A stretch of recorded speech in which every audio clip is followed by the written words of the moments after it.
નમસ્કાર, હું છું અંજલિ રાવલ અને તમે જોઈ રહ્યા છો ન્યૂ ભારત ન્યૂઝ. આજના ટોપ 25 ન્યૂઝ પર નજર કરીએ.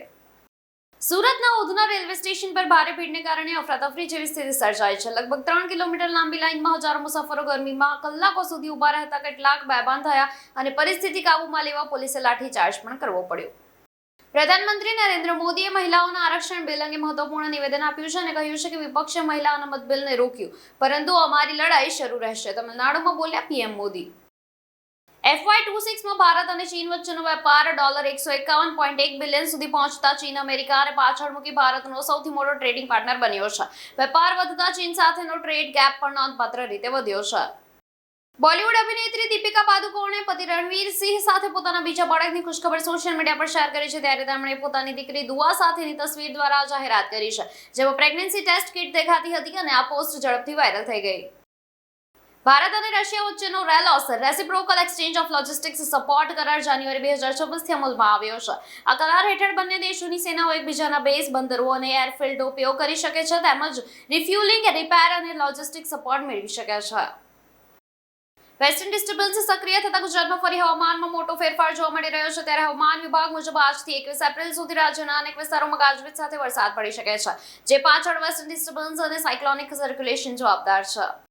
અમદાવાદમાં ભાજપના પ્રચાર માટે કાજલ મહેરિયાની આગેવાનીમાં બાઇક રેલી યોજાઈ હતી, જેમાં રેલી દ્વારા ચૂંટણી પ્રચારને ગતિ આપવા કાર્યકરો મોટી સંખ્યામાં જોડાયા હતા. પશ્ચિમ બંગાળમાં યોજાયેલી રેલીમાં પ્રધાનમંત્રી નરેન્દ્ર મોદીએ ટીએમસી પર મહિલાઓના આરક્ષણ બિલ અટકાવવાનો આરોપ લગાવ્યો છે. ત્યારે મોદીએ ટીએમસીને ચેતવણી આપતા કહ્યું છે કે ગુંડા અને સિન્ડિકેટ તત્વો આત્મસમર્પણ કરે નહીં તો ચૂંટણી બાદ કડક કાર્યવાહી થશે. સરકારે સ્માર્ટફોનમાં આધાર એપ ફરજિયાત પ્રી ઇન્સ્ટોલ કરવાની યોજના પાછી ખેંચી લીધી છે. કંપનીઓના વિરોધ અને સુરક્ષા, પ્રાઇવસી સહિતના મુદ્દાઓને ધ્યાનમાં રાખીને આ નિર્ણય લેવામાં આવ્યો છે. ગીર સોમનાથના તાલાલા માર્કેટિંગ યાર્ડમાં કેસર કેરીની હરાજીનો પ્રારંભ થયો છે. ત્યારે હરાજીના પ્રથમ બોક્સને ખાસ બોલી મળી છે અને તે ₹11,1101માં વેચાયો છે, જેના કારણે ખેડૂતો અને વેપારીઓમાં ઉત્સાહ જોવા મળી રહ્યો છે. અક્ષય તૃતીયાના શુભ મુહૂર્તે અમદાવાદમાં સોના અને ચાંદીની ખરીદીમાં ભારે ઉછાળો જોવા મળી રહ્યો છે. ત્યારે ઊંચ ભાવ હોવા છતાં લોકો શુભ પ્રસંગને ધ્યાનમાં રાખીને મોટા પ્રમાણમાં ખરીદી કરતા બજારમાં ભારે રોનક જોવા મળી છે. મહારાષ્ટ્રના સીએમ દેવેન્દ્ર ફડણવીસની પત્ની અમૃતા ફડણવીસે નાસિક ટીસીએસ કેસ મુદ્દે નિવેદન આપતા કહ્યું છે કે આવી જ પ્રકારની ઘટનાઓ તેમણે એક્સિસ બેંકમાં પણ જોઈ હતી અને તેમણે જણાવ્યું કે તે સમયે બેંક મેનેજમેન્ટે કાર્યવાહી કરી હતી, જે વર્કપ્લેસમાં મહિલાઓની સુરક્ષા મુદ્દે ગંભીરતા દર્શાવે છે. અક્ષય તૃતીયાના પવિત્ર અવસર ગંગોત્રી અને યમનોત્રી ધામના દ્વાર વિધિવત રીતે ખોલવામાં આવ્યા છે, જેની સાથે જ ચારધામ યાત્રાનો પ્રારંભ થયો છે અને આ અવસરે તમામ ધાર્મિક વિધિઓ સાથે યાત્રાની શરૂઆત કરવામાં આવી છે અને ભક્તો માટે દર્શન શરૂ થયા છે. હોર્મુઝ જળમાર્ગમાં ભારતીય જહાજો પર થયેલી ગોળીબારીની ઘટનાને લઈને ભારતે કડક રાજનૈતિક પગલું લીધું છે અને વિદેશ મંત્રાલયે ઈરાનના રાજદૂતને બોલાવી ઘટનાને લઈને કડક વિરોધ નોંધાવ્યો અને ભારતીય જહાજોની સુરક્ષા અંગે ચિંતા વ્યક્ત કરી. બીસીસીઆઈ ભારતીય ટીમના ચીફ સિલેક્ટર અજીત આગર કરારને વધુ 1 વર્ષ માટે વધારવાની તૈયારીમાં છે. ત્યારે આ નિર્ણય 2027ના ઓડીઆઈ વર્લ્ડ કપને ધ્યાનમાં રાખીને લેવામાં આવ્યો છે અને તેમનો કાર્યકાળ હવે જૂન 2027 સુધી ચાલુ રહી શકે છે. ઇટલીમાં વૈશાખી ઉજવણી દરમિયાન 2 ભારતીય નાગરિકોની ગોળીમારી હત્યા કરવામાં આવી છે. ત્યારે બરગામો પ્રાંતના કોવો વિસ્તારમાં ગુરુદ્વારા નજીક ગોળીબારી થઈ હતી અને હુમલાખોર ઘટના બાદ કારમાં ફરાર થઈ ગયો હતો.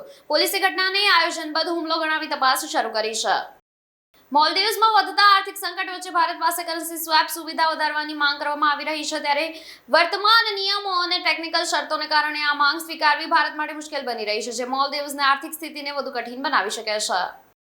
છોટાઉદેપુર જિલ્લામાં સ્થાનિક સ્વરાજ્યની ચૂંટણી પહેલા ભાજપમાં બળવો ઉગ્ર બન્યો છે. ત્યારે પક્ષના સત્તાવાર ઉમેદવારો સામે અપક્ષ રીતે ફોર્મ ભરનાર 10 કાર્યકરોને શિસ્તભંગના આરોપ હેઠળ 6 વર્ષ માટે સસ્પેન્ડ કરવામાં આવ્યા છે. ગુજરાત પીએસઆઈ ભરતી પરીક્ષામાં રાજ્યભરમાં 1 લાખથી વધુ ઉમેદવારો હાજર રહ્યા છે અને 858 જગ્યાઓ માટે પેપર 1 અને પેપર 2 સત્રમાં લેવામાં આવ્યા છે. ઓન્થ્રોપિકના અભ્યાસ મુજબ આર્કિટેક્ચર ક્ષેત્રના લગભગ 80% કામ AI દ્વારા ઓટોમેટ થઈ શકે છે.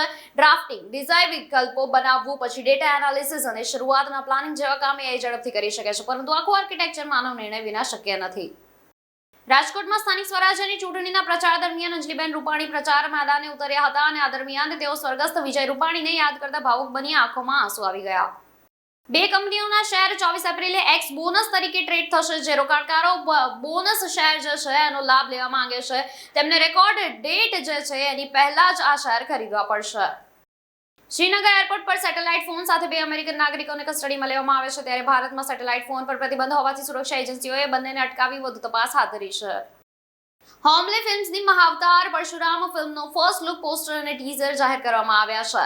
આ ફિલ્મ મહાવતાર સિનેમેટિક યુનિવર્સનો બીજો ભાગ છે અને તે ડિસેમ્બર 2027માં રિલીઝ થશે.